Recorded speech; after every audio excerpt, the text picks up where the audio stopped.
Wakili Hamis Mayombo ni wakili ambaye anafanya na Kituo cha Sheria na Haki za Binadamu.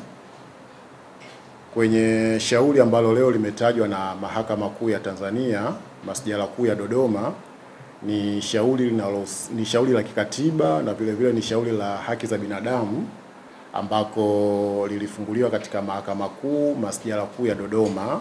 Ilikuwa katika kipindi cha mwezi wa 5, na katika shauri letu kikubwa zaidi ambacho tulichokuwa na kidai mahakamani dhidi ya Wizara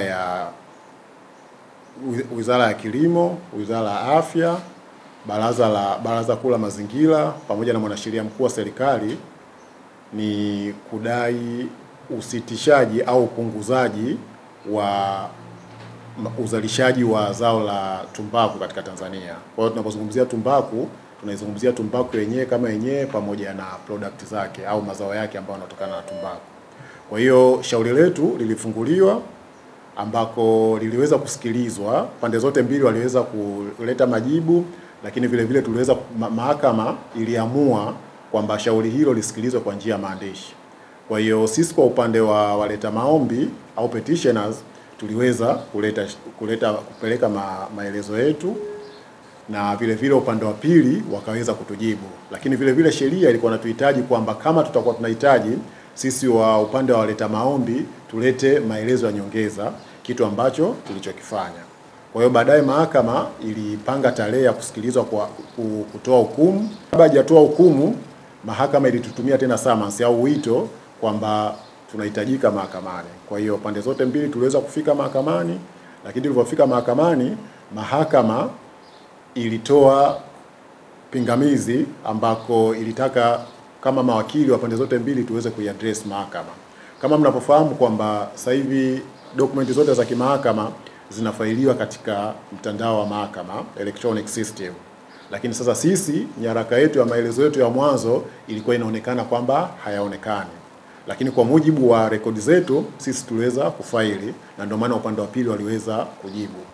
Sasa baada ya kuiaddress mahakama kuhusiana na hiyo, mahakama kwa upande wao walisema kwamba kule kwenye system hawaioni.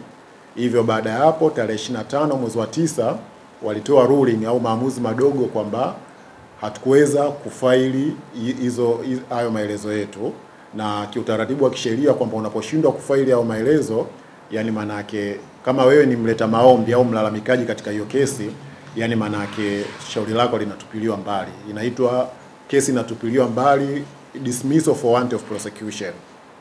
Sasa tarehe 25 mwezi wa 9 mahakama ilitupilia mbali kwamba kwa upande wa waleta maombi tulishindwa kufaili maelezo yetu. Hivyo basi kufuatia hilo, sheria ya mwenendo wa makosa ya madai inaweka wazi kwamba kama shauri litatupiliwa mbali kwa njia hiyo, basi unapewa siku 30 ili kuweza kuirudisha hiyo kesi mahakamani. Lakini unairudisha vipi? Ni kwamba lazima upeleke maombi ambayo ndio leo ambayo yamekuja hapa mbele yenu. Kwa hiyo sisi upande wa petitioners, mawakili wao, tumeomba mahakama iweze kuirudisha kesi na tumetoa sababu. Na moja kati ya sababu ambazo tumezitoa ni kwamba ilikuwa sio fault yetu sisi, ilikuwa ni fault ya system ya mahakama. Kwa hiyo moja ya sababu ambazo tumezitoa ni pamoja na hiyo kwamba maelezo hayakuonekana kwenye system, lakini sisi kwa upande wetu tuliweza kuplay part yetu na tuliweza kuyafaili hayo maelezo kama mahakama ilivyotaka. Kwa hiyo sababu kubwa ambayo tumeitoa ni hiyo. Hivyo basi leo shauri lilikuwa linakuja kwa kutajwa, lakini kwa bahati mbaya majaji watatu ambao wanasikiliza hiyo kesi, ambako ni Mheshimiwa Kagomba ambaye ni kama muongoza hiyo panel, wa pili anaitwa Jaji Rumisha na watatu anaitwa Jaji Hassan, hawakuweza kuwepo mahakamani.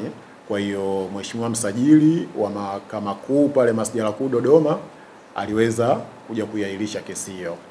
Kwa mujibu wa msajili ni kwamba kesi hiyo itaitwa tena tarehe 12 mwezi wa 2 2026 kwa necessary order au kwa order ambazo order muhimu ambazo mahakama itaweza kuzitoa.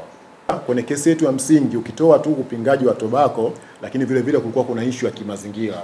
Kama mnavyofahamu kwamba tunapozungumzia tobacco, tafiti mbalimbali zimefanyika, inaonyesha kwamba ulimaji wa tobacco vile vile unapelekea uharibifu wa mazingira.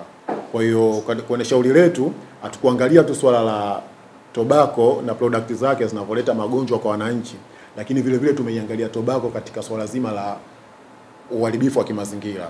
Kama mnavyofahamu kwamba katiba yetu inaeleza wazi kwamba kila binadamu ana haki ya kuishi na ana haki ya kuishi katika mazingira ambayo yako bora zaidi.